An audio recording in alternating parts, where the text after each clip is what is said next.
Boa noite a todos. Sejam todos muito bem-vindos. Quem está na nossa casa pela primeira vez, sintam-se acolhidos, sintam-se confortáveis. Para iniciarmos a reunião de hoje, vou ler do livro Fonte Viva, Francisco Cândido Xavier, pelo Espírito Emmanuel, a lição 140, intitulado Após Jesus. E quando o iam levando, tomaram um certo Simão, Cireneu, que vinham do campo, e puseram-lhe a cruz às costas, para que a levasse após Jesus. Lucas 23, 26. A multidão que rodeava o mestre no dia supremo era enorme. Achavam-se ali os gozadores impertinentes do mundo, os campeões da usura, os ridicularizadores, os ignorantes, os espíritos fracos que reconheciam a superioridade do Cristo e temiam anunciar as próprias convicções, os amigos vacilantes do Evangelho, as testemunhas acovardadas, os beneficiados pelo divino médico, que se ocultavam medrosos com receio dos sacrifícios. Mas um estrangeiro, instalado pelo povo, aceitou o madeiro, embora constrangidamente, e seguiu carregando após Jesus. A lição, entretanto, seria legada aos séculos do futuro. O mundo ainda é uma Jerusalém enorme, congregando criaturas dos mais variados matizes, mas se te aproximas do Evangelho com sinceridade e fervor, colocam-te a cruz sobre o coração. Daí em diante, serás compelido às maiores demonstrações de renúncia.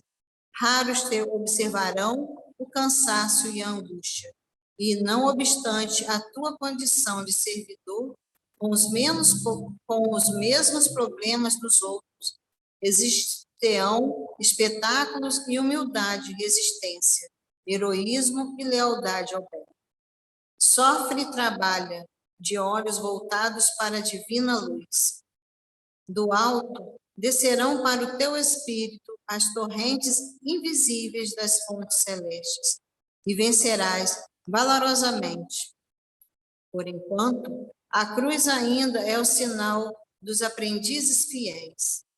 Se não tens contigo as marcas do testemunho pela responsabilidade, pelo trabalho, pelo sacrifício ou pelo aprimoramento íntimo, é possível que ames profundamente o Mestre, mas é quase certo que ainda não te colocaste junto dele na jornada redentora. Abençoemos, pois, a nossa cruz e sigamo-lo destemorosos, buscando a vitória do amor e a ressurreição eterna.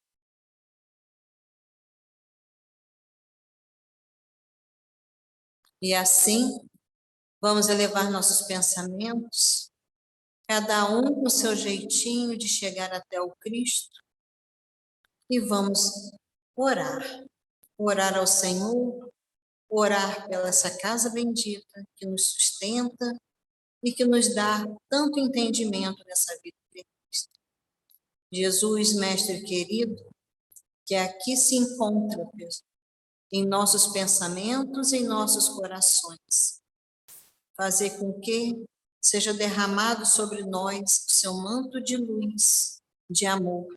Envolve-nos os nossos corações, em especial a semana que está se antecedendo o Dia das Mães. Mãe eterna, mãe de puro amor, mãe do Cristo, que tanto nos amou e que tanto nos intercede por nós. Fique conosco, nos abençoando e nos dirigimos sempre no caminho do que assim seja. Convido a palestrante, a nossa querida Irlena.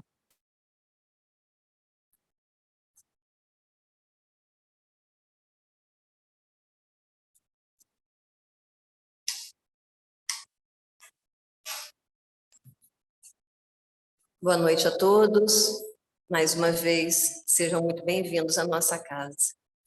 Que a paz do Cristo nos sustente, nos oriente, que a paz do Cristo esteja sempre conosco. Bom, a nossa casa preparou para o mês de maio o tema central que fala assim para a gente: Deus confia seus filhos pela reencarnação à nossa guarda.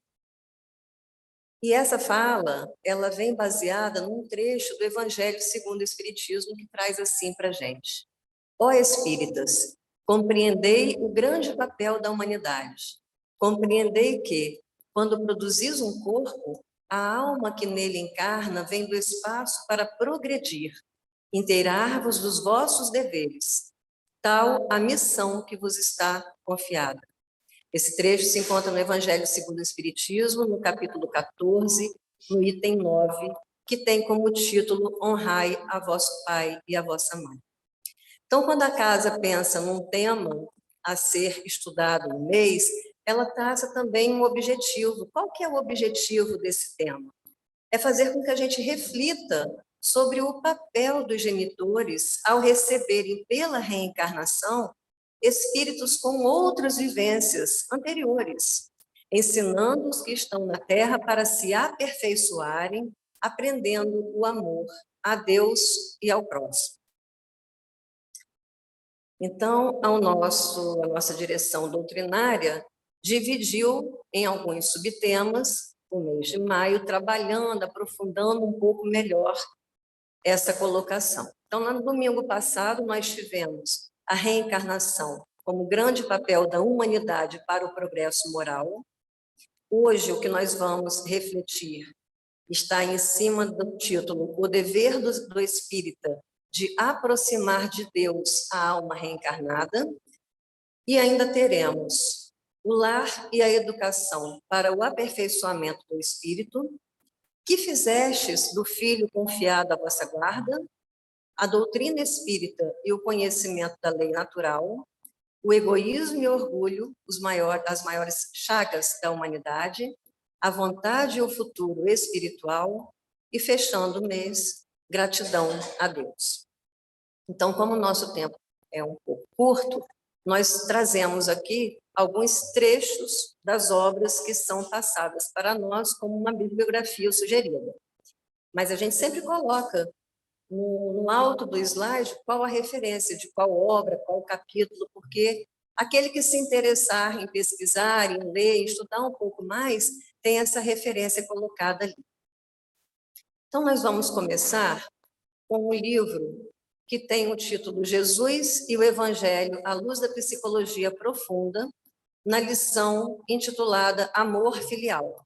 Esse livro é de Joana de Ângeles, psicografado por Divaldo Pereira Franco.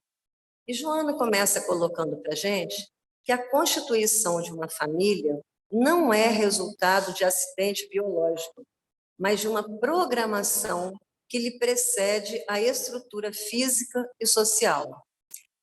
Então, por mais que os encontros sejam por nós não programados, por mais que uma gravidez venha no susto, sem esperar, sem programar, isso está na ordem do pequeno, do limitado, do nosso aqui, porque do mais alto existe uma programação, um planejamento. Olha como ela coloca para a gente, né?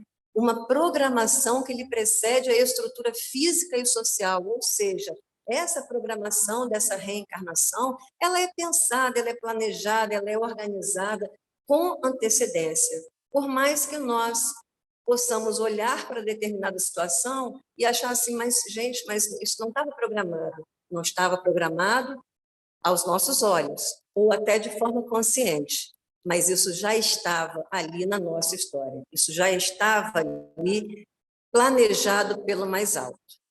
E aí ela vai continuando para a gente. Os pais, por isso mesmo, não são seres fortuitos que aparecem à frente da prole, descomprometidos moral e espiritualmente. Nós fizemos aí, colocamos em destaque, trazemos em negrito algumas frases ou algumas palavras, mas para que realmente nos chame a atenção na nossa reflexão aqui, né? Porque muitos pais ainda pensam, bom, eu não planejei, eu não quis, eu não pensei, então não é problema meu. E a gente sabe que não é bem assim, né? Independente de uma programação, de um planejamento, nós pais temos sim um comprometimento moral e espiritual diante daquele ser reencarnante. Mesmo quando aparentemente emprestam as moléculas físicas para o renascimento dos espíritos, encontram-se sob jurisdição da providência divina, que jamais improvisa ou experimenta surpresas que são inadequadas ao equilíbrio cósmico. Então, a surpresa pode acontecer para nós, mas não existe surpresa, porque senão poderia ferir ou desequilibrar esse cosmos. E é isso que ela traz para a gente. Não existe isso. Esse planejamento é de forma adequada a manter todo esse equilíbrio cósmico. E quando traz também para a gente, né, jurisdição, está sob jurisdição da providência divina, ou seja, está sob o poder, sob o comando dessa justiça divina. Ela é soberana, ela está acima de nós. Então, é preciso que a gente olhe para isso com muito cuidado, com muito carinho, com muito respeito, porque muitas vezes nós tentamos estar acima dessa justiça, acima desse planejamento. E nós, pela nossa própria imperfeição, pela nossa própria limitação, isso não nos cabe, isso não nos é possível. Os filhos, por sua vez, renascem através daqueles com os quais têm compromissos morais de gravidade para o desenvolvimento espiritual de ambos, genitores e descendentes. Porque nessa lição, Joana vai construindo uma linha de raciocínio, ela vai falar dos pais, mas vai falar também dos filhos. Então, a gente fica muito focado assim, os pais são responsáveis, os pais têm um compromisso espiritual, moral, mas ela traz para a gente também o compromisso dos filhos em relação aos pais. Então, é isso que ela está colocando aqui, né? Compromissos morais de gravidade para o desenvolvimento espiritual de ambos. Então, nessa relação de pais e filhos, a proposta é de que ambos possam progredir, ambos possam amadurecer, crescer, evoluir. À luz do Espiritismo, bem como da psicologia profunda, as heranças do código genético impõem condicionamentos positivos ou negativos, a que o ser reencarnante se submete por necessidade de reeducação interior, de reparação de desmandos, de conquistas relevantes sob qualquer aspecto considerados. Olha só, nós recebemos uma carga genética, um pouquinho do papai, um pouquinho da mamãe, e ela traz isso para a gente. Olha, essa carga genética, ela impõe alguns condicionamentos, uns positivos, outros negativos, mas isso tem um objetivo, isso tem uma razão de ser, né? É para que esse ser reencarnante se submeta por necessidade de reeducação interior, ou seja, para que nós, ao reencarnarmos, possamos, então, repararmos os nossos equívocos, refazermos os nossos caminhos, né? Mas ela traz outra coisa para a gente também, ela nos fala que, do ponto de vista ético, esses vínculos sanguíneos têm um expressivo significado. Então, estar nessa família, fazer parte desse conceito, é algo muito maior do que muitas vezes a gente consegue imaginar. Não sendo o ser real o corpo, mas o espírito pelo qual se expressa e que o comanda, todos os processos pertinentes à sua existência devem transcorrer dentro dos sentimentos de afeição e de respeito pelos pais, mesmo quando esses não correspondem à elevação do ministério de que se fizeram instrumento. Nós sabemos que a missão, a bênção, a oportunidade de sermos pais é algo extremamente valioso, grandioso, mas sabemos também que alguns de nós, no exercício materno, paterno, não desempenhamos da forma como deveria acontecer. Através das nossas imperfeições, dos nossos equívocos, nós muitas vezes nos perdemos enquanto pais. E o que ela traz para a gente é que mesmo esses pais equivocados, mesmo esses pais distantes, ainda assim, os filhos devem ter por esses pais sentimentos de afeição e de respeito. E ela continua construindo nessa linha, né? Nesse sentido. A piedade filial é das mais significativas manifestações de amor que o espírito se deve impor, ampliando a área dos sentimentos e acrescentando outros deveres, quais os de gratidão, respeito e ternura impostergáveis. E a gente pode pensar sobre isso, né? É fácil? Não. Mas por que será que ela colocou para a gente que o espírito se deve impor isso? Porque se trata de uma necessidade, como antes colocada, muitas vezes de uma vivência de reparação. Esse encontro não é ao acaso. Esse encontro tem uma razão de ser, por mais que esses pais possam sim estar no exercício equivocado da sua missão. Mas depois de crescidinhos, enquanto crianças, é óbvio que nós não conseguimos entender, alcançar esse contexto. Mas quando crescidinhos, ao olharmos como espíritas, ao olharmos para essa fala, ao estudarmos o Evangelho, nós vemos com clareza qual que é a proposta do Cristo para cada um de nós, inclusive enquanto filhos em relação aos nossos pais. Então, nós devemos nos impor esse sentimento, como colocado aqui, de respeito, de amor, de afeto, acrescentando outros deveres, gratidão, respeito e ternura. E ela segue colocando para a gente, quando se trata de pessoas não vinculadas através do sangue, mas que se tornaram pais adotivos ou os representam, esse dever é ainda muito maior, o dever dos filhos em relação aos pais. Considerando-se que o afeto de que se fizeram objeto possui um caráter mais grandioso, porque destituído da obrigatoriedade que a injunção carnal impõe quando ocorre a edificação da família. Então, quem são esses? São aqueles pais que adotam, são aqueles avós que precisam, por uma situação ou outra, se responsabilizar, são os tutores de toda a ordem, são os responsáveis por essas crianças. O que se espera, mesmo não sendo pais, biologicamente falando, tendo esse vínculo através do sangue, eles precisam ser igualmente respeitados, acolhidos, essa relação de afeto precisa ser igualmente construída. E como ela coloca aqui para a gente, esse dever é ainda muito maior, porque não teve a obrigatoriedade dessa ligação sanguínea. Ou seja, ainda ali de alguma forma foi, sempre é, né? Mas, entre aspas, um outro tipo de escolha. Não fui eu que gerei, mas chegou até a mim de alguma forma e eu acolhi. Então, seja como for, essa criança está sob minha responsabilidade, sob nossa responsabilidade. Então, que eu tenha um olhar amoroso para ela, mas que ela também se espera que ela também tenha esse olhar amoroso, respeitoso e de gratidão para aquele que a acolheu. Esse formoso conceito expresso no amar pai e mãe não se restringe somente ao afeto, a consideração enquanto se encontrem sob sua dependência econômica e civil, mas, sobretudo, quando lhes advém a velhice, o cansaço, a enfermidade e as necessidades que devem ser supridas mediante carinho e devotamento. E aqui a gente faz uma lembrança ao Evangelho segundo o Espiritismo, no capítulo 14, no item 3, que tem como título Piedade Filial, né? Porque está se falando aqui dessa manifestação de amor.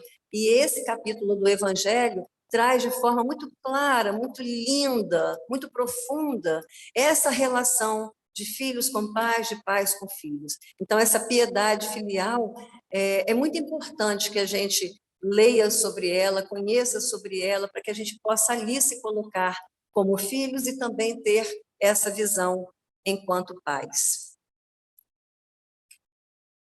Anuímos com o fato de que muitos pais não correspondem ao dever que lhes diz respeito, atirando os filhos ao abandono, equivando-se de atendê-los nas suas urgentes necessidades e sofrimentos, conduzindo-se levianamente e sem qualquer escrúpulo. Ou seja, a gente concorda, ela falando, a gente concorda, a gente entende, a gente vê, isso é uma realidade. Muitos pais abandonam mesmo seus filhos por diversas razões, mas, enfim, não cumprem o papel que lhes foi confiado. Então, ela concorda com isso, entende, observa isso.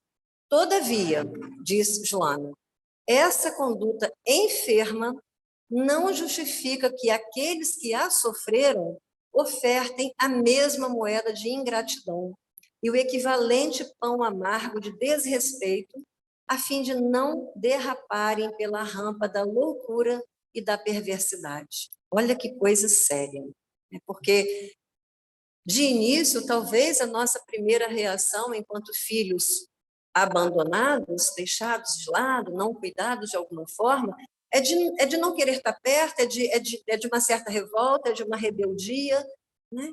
Mas o que ela coloca para a gente é que se houve esse abandono, de alguma forma, existe uma enfermidade, existe uma dificuldade. E isso não pode justificar o nosso erro pagando na mesma moeda. O nosso equívoco. Então, o outro se equivoca gravemente, né? Nos machuca, nos fere, nos marca, mas aí a gente paga na mesma moeda. Essa não é a proposta para a gente. Esse não é o convite do Cristo para nós. Então, novamente, nós fazemos aqui referência ao Evangelho segundo o Espiritismo, agora no capítulo 10, quando fala das bem-aventuranças. Bem-aventurados os que são misericordiosos, e lá também traz de forma muito linda, muito profunda, né, alguns títulos que têm a ver com o que nós estamos colocando hoje aqui. Perdoai para que Deus vos perdoe.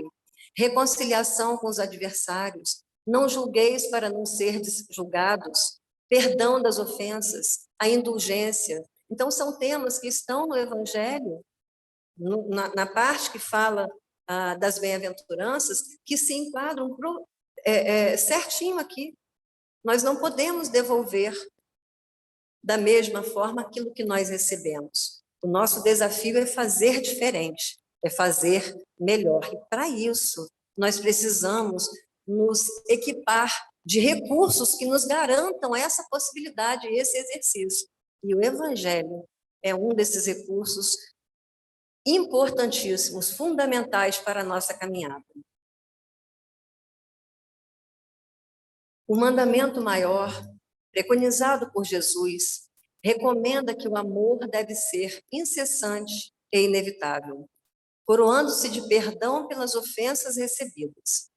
No grupo familiar, esse amor deve ser mais expressivo, conduzindo o perdão a um tão elevado grau que quaisquer ressentimentos de ocorrências infelizes se façam ultrapassados pela compreensão das dificuldades emocionais em que os genitores viviam, em razão da sua imaturidade moral e mesmo de sutis causas que remanesciam de existências anteriores, gerando antipatia e mal-estar, que não raro se fazem recíprocos. Então, o que está colocando para a gente aqui?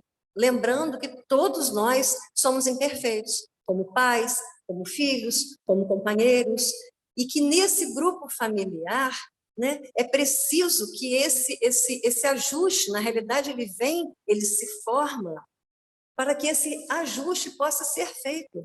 E nós precisamos entender, e como espíritas nós acreditamos e sabemos que assim acontece, de que muitas vezes essa antipatia, esse desequilíbrio, esse mal-estar, esse mal-querer, pode sim estar ligado a lembranças, a vivências do passado, mas ela coloca que isso pode também, esse descuido, esse abandono, essa relação não tão boa, pode também acontecer por conta de uma imaturidade moral. Então, somos nós, companheiros, somos todos nós ainda não avançamos o suficiente para ocuparmos um lugar de perfeição ou de melhoria absurda em relação ao outro, não somos nós esses. Nós nos equivocamos a todo instante. Então, se nós nos equivocamos, como que nós vamos esperar que o outro não tenha o direito de também se equivocar? E esse outro, os nossos pais. Até porque nós temos ainda aquela fantasia de que os pais são perfeitos, né? Mas não são. Não são. Quanto antes nós entendermos e aceitarmos isso, mais fácil será acolher esses pais em nossos corações. Essas pessoas que vieram, que se colocaram como possibilidade da nossa vida de reencarnantes.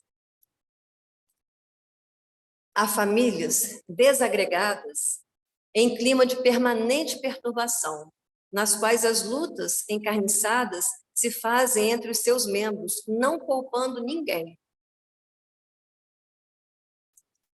Nós vemos famílias assim, né?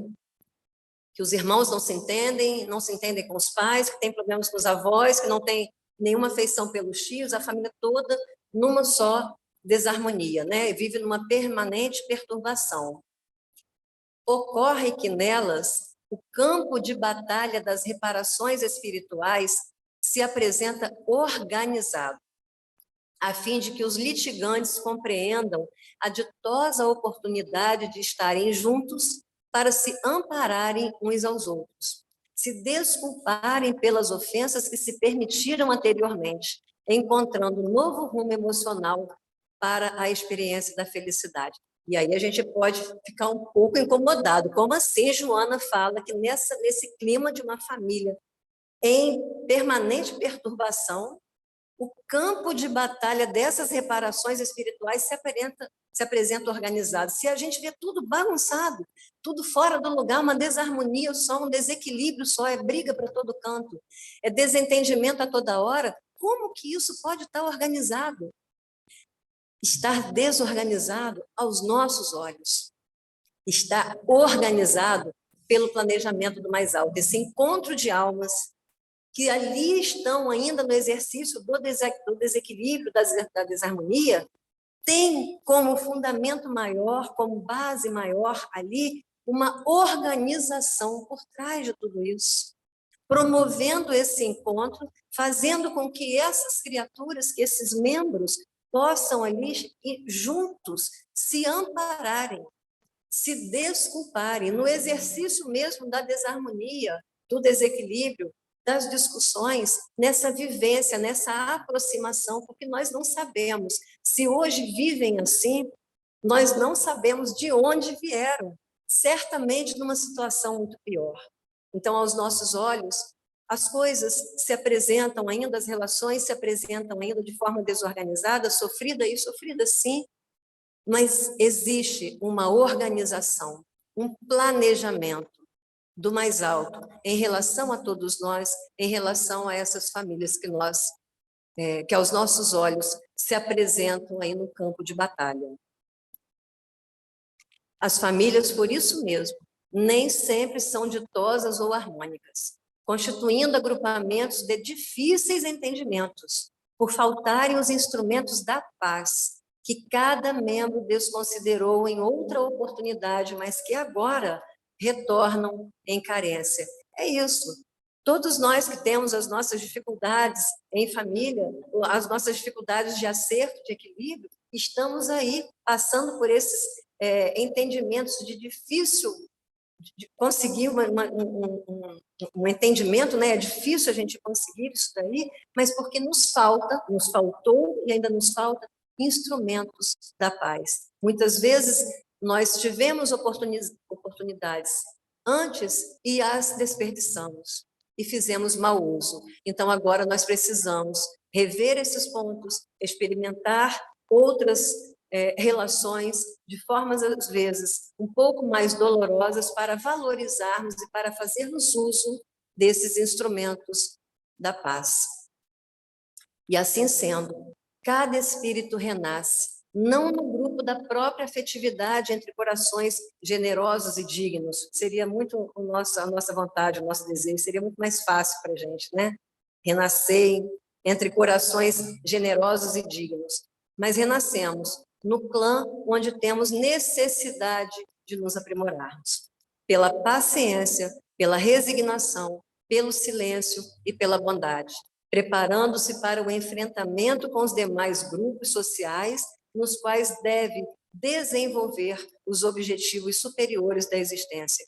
Olha que ela traz para a gente que esse exercício familiar é uma experiência, uma preparação para enfrentarmos outros grupos sociais, aos quais devemos desenvolver objetivos superiores da nossa existência. Então, tudo é experiência, tudo é válido, tudo é necessário ao nosso aprimoramento moral, ao nosso adiantamento enquanto seres imortais que somos. E Joana termina essa lição colocando para a gente assim: em face das necessidades evolutivas, no entanto, a maioria dos espíritos retorna nos grupos que lhes serão mais úteis do que naqueles que lhe proporcionariam mais alegrias e bênçãos. Então, se trata de uma reencarnação em grupos familiares que sejam úteis à nossa caminhada, que esteja fazendo sentido ao nosso coração. Todo desafio que nós enfrentamos, esse desafio, ele é para nós um recurso de crescimento, de amadurecimento. Então, não estamos nesses grupos familiares ao acaso. Estamos ali porque tem grande utilidade para cada um de nós. Então, como tutores, como pais, como responsáveis, nós temos o dever do amor filial e fraternal. E o Evangelho nos fala e nos traz isso de forma muito clara.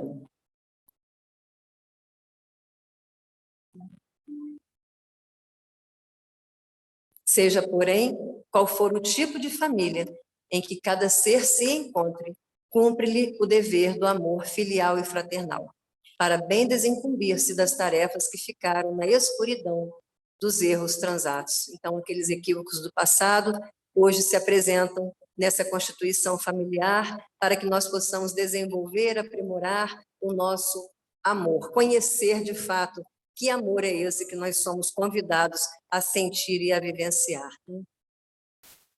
Nós vamos agora, então, para o Evangelho. No capítulo 14, que traz o título Honrai a vosso pai e a vossa mãe, que nós fizemos já uma citação anteriormente, ainda no item 9, que trata da ingratidão dos filhos e os laços de família, em que uma das frases muito fortes, né, é essa daqui: a ingratidão é um dos frutos mais diretos do egoísmo. E essa parte que nós vamos colocar aqui, ela é uma fala direta a nós espíritas. Nós sabemos que algumas pessoas aqui vêm pela primeira vez, não são espíritas ainda, têm a curiosidade, participam, têm outra escola religiosa. Então, por isso nós fazemos essa fala, trazemos essa fala aqui. Essa parte do Evangelho é direta, é objetiva para nós espíritas. Ó espíritas, compreendei agora o grande papel da humanidade. Compreendei que, quando produzis um corpo, a alma que nele encarna vem do espaço para progredir. Inteirar-vos dos vossos deveres e ponde todo o vosso amor em aproximar de Deus essa alma. Tal a missão que vos está confiada e cuja recompensa recebereis se fielmente a cumprirdes. Foi o nosso início da palestra, porque é o nosso tema central do mês. E quando se coloca aqui, ó espíritas, e nós fizemos menção direta aos espíritas, lógico que cabe a qualquer cristão, a qualquer pessoa. Mas o que vem falar para a gente aqui, nesse capítulo, é como nós, espíritas, que acreditamos na imortalidade da alma, na comunicabilidade dos espíritos, na reencarnação, nós sabemos o que significa uma reencarnação. Nós acreditamos nessa possibilidade de reencarnação como reparação. Então, quando nós recebemos uma criança, um ser, sob nossa responsabilidade, é isso que está colocando aqui para a gente. Olha, não é isso que vocês acreditam? Então, façam uso dessa crença, façam uso desse recurso, né? E nós temos inúmeras maneiras de aproximar uma criança a Deus, né? E aí, como nós fazemos isso? Falando apenas? Ou nós fazemos isso exemplificando?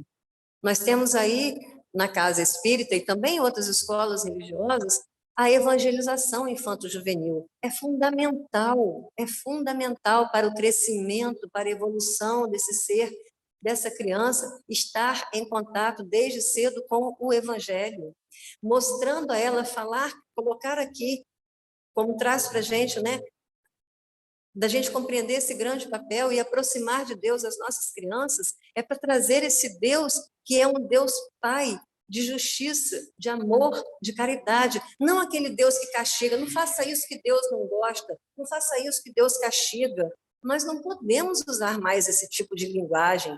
Isso não podemos colocar na cabecinha da criança que é um Deus que pune.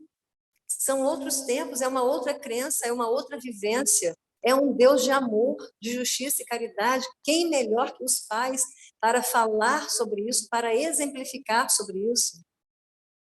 Espaço melhor que uma evangelização para claramente tratar desse assunto. Então, apresentar esse pai de amor às crianças é algo que a gente deve fazer desde muito cedo.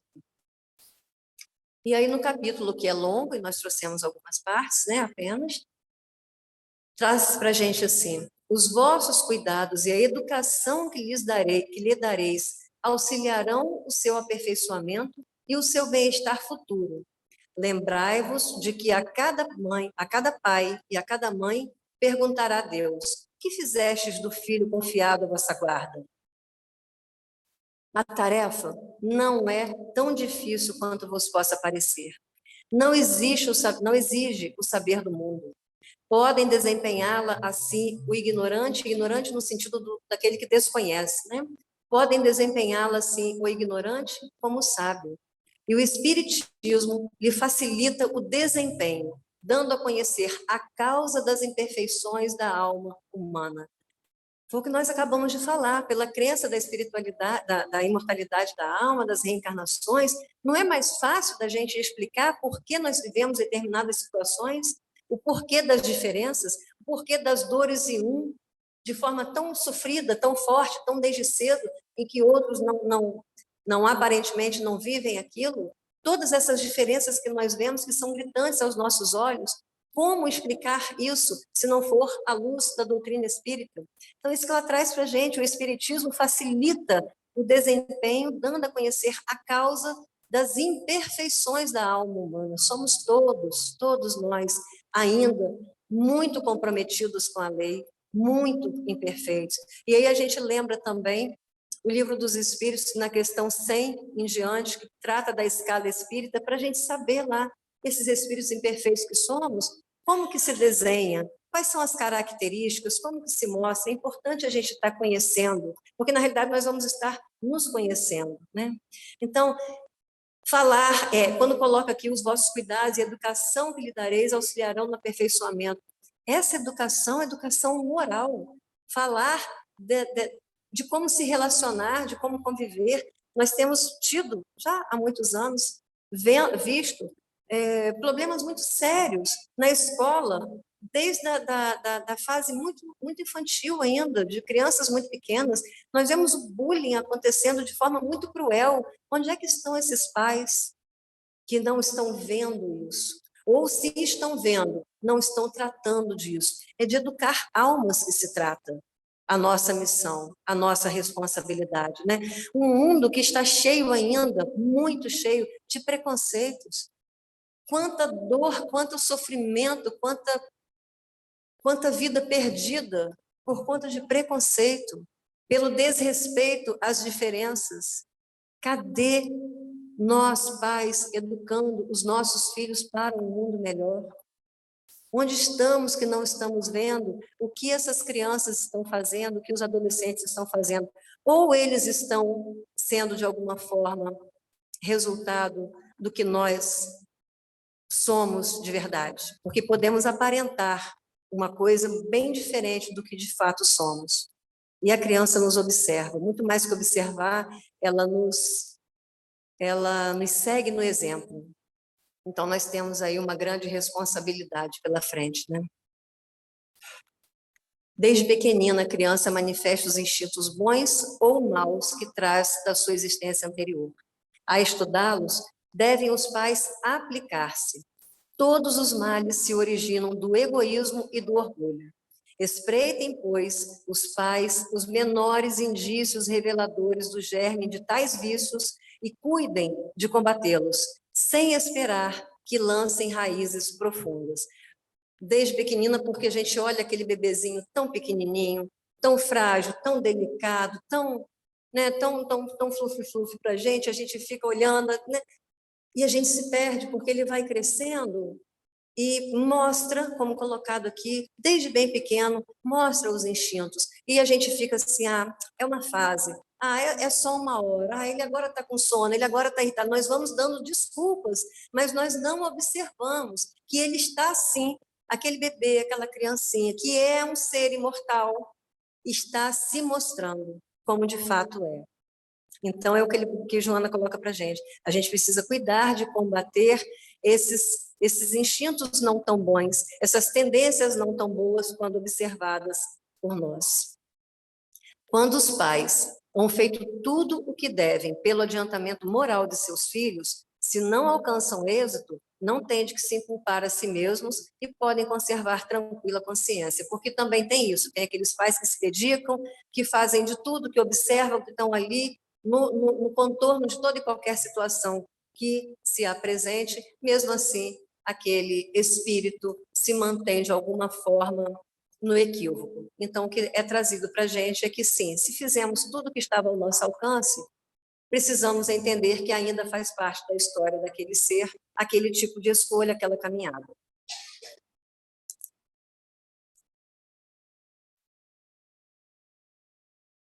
E aí nós vamos a uma pergunta bastante importante do livro Consolador. A pergunta é a 109. O período infantil é o mais importante para a tarefa educativa? E a resposta: o período infantil é o mais sério e o mais propício à assimilação dos princípios educativos. Até os 7 anos, o espírito ainda se encontra em fase de adaptação para a nova existência que lhe compete no mundo. Nessa idade, ainda não existe uma integração perfeita entre ele e a matéria orgânica. Suas recordações do plano espiritual são, por isso, mais vivas, tornando-se mais suscetível de renovar o caráter e a estabelecer novo caminho, na consolidação dos princípios de responsabilidade, de encontrar nos pais legítimos representantes do colégio familiar. Essa fase infantil, até os 7 anos, é a fase que mais temos acesso a essa criança. Para que nós possamos, então, identificar aqueles vícios, para que nós possamos, então, envolver aquela criança, preparar aquela criança, esse ser espiritual, nesse corpinho ainda pequeno, para que ele possa, então, despertar para novas escolhas, para novas vivências. Então, como colocado para a gente aqui, nessa idade, ele ainda não está totalmente integrado ao corpo, né, à matéria orgânica. Então, está muito num lado ainda pelo plano espiritual, é mais fácil, é como se fosse uma massinha de modelar, é mais fácil da gente estar aí fazendo ajustes, né? E continua para a gente, passada a época infantil, credora de toda vigilância e carinho por parte das energias paternas, os processos de educação moral, que formam o caráter, tornam-se mais difíceis com a integração do espírito em seu mundo orgânico material. E atingida a maioridade, se a educação não se houver feito no lar, então só o processo violento das provas rudes no mundo pode renovar o pensamento e a concepção das criaturas, porquanto a alma reencarnada terá retomado todo o seu patrimônio nocivo do pretérito e reincidirá nas mesmas quedas se lhe faltou a luz interior dos sagrados princípios educativos.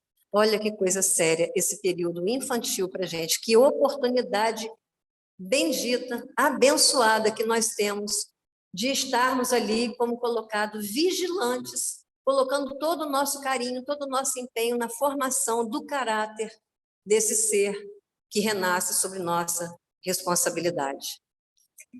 Meus queridos, o dever do espírita de aproximar de Deus a alma reencarnada, acho que todos nós compreendemos isso. O que nós precisamos é fazer uso dos inúmeros recursos que nós temos para conseguirmos aproximar essas crianças de Deus. Então, como já falado anteriormente, nas casas espíritas e em outras escolas religiosas, nós temos a evangelização infanto-juvenil. Fundamental trazermos as nossas crianças para a evangelização. Nós temos o culto no lar, né? Todos precisamos fazer o momento que a família ali se une, uma vez por semana, por algum tempo, para estudar o evangelho, para refletir, para estar ali falando, lendo, refletindo sobre aquelas lições. Nós temos a necessidade, na realidade, a obrigação, desde muito cedo, de ensinarmos às nossas crianças o poder da oração, o que é, o que acontece, como que se consegue, como que se fala, onde, tudo isso, passando esse universo infantil, aproximando essa alma infantil ali na carne, né? Aproximando dessa vivência com Deus, com o mais alto. A nossa casa espírita aqui está aberta a todas essas possibilidades, a todas essas oportunidades de crescimento, de preparação dessa alma.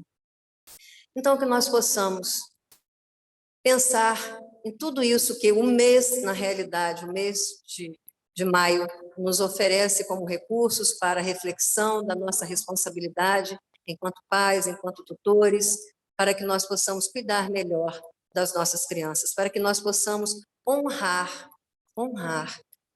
a missão dada pelo Pai, quando nos entrega, quando nos confia a guarda das crianças a gente, porque, primariamente, todos nós somos filhos de Deus.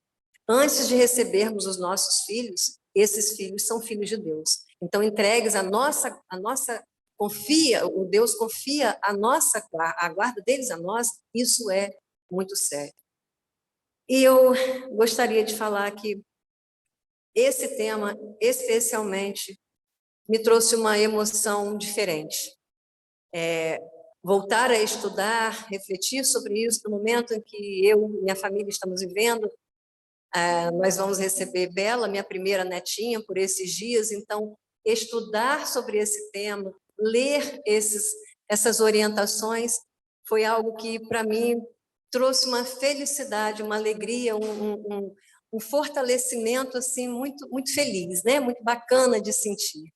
Então, que assim como Bela, todas as crianças que estiverem renascendo na oportunidade do refazimento, do aprimoramento, possam sentir o imenso amor dos pais, da família, de todos nós. Que nós possamos olhar para toda e qualquer criança com amor, com carinho, com respeito, com cuidado, porque essas crianças estão construindo, ou melhor, têm a oportunidade de construir um futuro melhor para elas e para nós, que voltaremos aqui inúmeras vezes. Que Jesus possa nos abençoar, possa encher os nossos corações de esperança, de paz, de alegria. Que a paz do Cristo esteja conosco, hoje e sempre.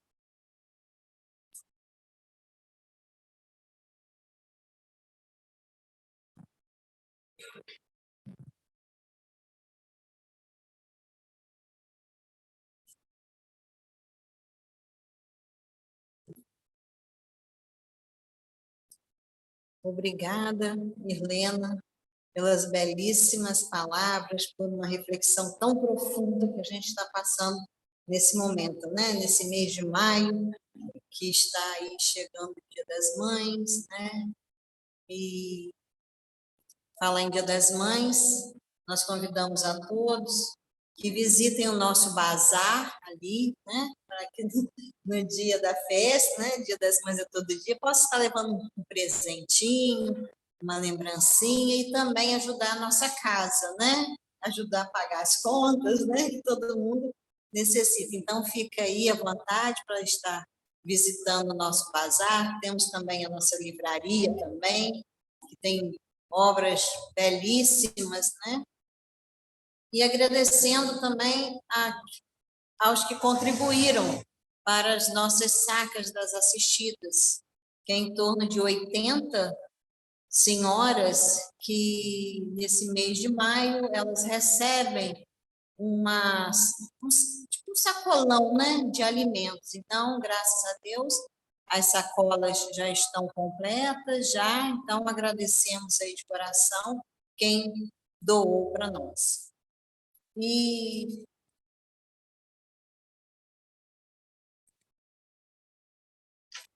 mais um recadinho sobre a água fluidificada. Sabemos da grande importância da nossa água, que antes da pandemia ela ficava à disposição aqui no salão. Mas devido ainda à pandemia, a gente está solicitando, né, quem quiser trazer sua aguinha, então, que se mantém dentro da bolsa de vocês, na garrafinha, tá? Para evitar aí a aglomeração. Então, ela vai estar sendo fluidificada de qualquer jeito, né? Aqui dentro aqui do salão. Então, que podem trazer a garrafinha, ficar com vocês, tá bom? Não tem problema. E agora, o nosso passe coletivo, solicito aí os médiuns da casa que permaneçam, né, onde estão, em pé, e eles se dará até o final da prece que eu irei fazer. Então, vamos nos preparar, de preferência, vamos fechar os nossos olhos, vamos elevar nosso pensamento ao Senhor Jesus. Deus de infinita misericórdia e luz, fazei, Senhor, nesse ambiente de paz, de tranquilidade, que todos aqui estejam recebendo bênçãos do alto, bênçãos de amor, bênçãos de tranquilidade, bênçãos de esperança, bênçãos de refazimento, bênçãos de entendimento interior e com o próximo. Pai, nos fortalece a cada amanhecer. Sabemos que sem a Tua presença, Senhor, tudo fica um pouquinho mais delicado de se resolver. E sabemos que com a Sua presença, mesmo com todo o sofrimento, mesmo com toda a dor, mas a Sua bondade divina não nos desampara. Permaneça sempre, Senhor, em nossos corações, em cada lar aqui representado, aos amigos da espiritualidade, aos amigos aqui que se encontram desencarnados também, que venham ouvir a Tua palavra, sentir o seu coração pulsar, que eles também sejam recebidos pelo seu Mestre Jesus. Ampare todas as mães que nesse momento sofrem pelos seus filhos amados. Nos fortaleça, Senhor, hoje, agora e sempre. Que assim seja.